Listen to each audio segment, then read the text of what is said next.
Hello అండి అందరికీ. వైయక్తిక భేదాలు గత పరీక్షలో ఇచ్చిన ప్రశ్నలు అయితే అన్నీ కూడా లాంగ్ వీడియో చేసి పెట్టాను. నా ఛానల్లో ఉంటుంది, ఇలా చూడండి, లింక్ ఇస్తాను. ఐక్యూలో అతిపెద్ద సారూప్యతను వీరి మధ్య కనుగొనవచ్చు. ఏకరూప కవలల మధ్య కనుగొనవచ్చు. ఒక ప్రజ్ఞ పరీక్షలో 12 ఏళ్ళు వాస్తవిక వయస్సు ఉన్న ఒక పిల్లవాని మానసిక వయస్సు 15 ఏళ్ళు.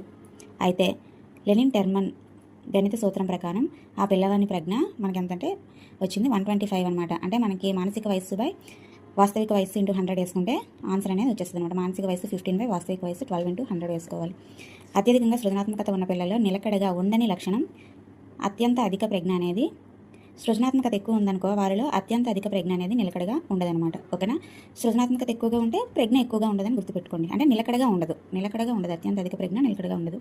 వైగాట్స్కి ప్రకారం పూర్వ పాఠశాల విద్యార్థులు తమ ప్రవర్తనను నిర్దేశించుకునేటకు తమలో తాము మాట్లాడుకుంటారు. ఇది ప్రైవేట్ ప్రసంగం. నెక్స్ట్ బిట్స్ నెక్స్ట్ వీడియోలో చేద్దాము. వీడియో నచ్చితే లైక్ చేసి సబ్స్క్రైబ్ చేసుకోండి.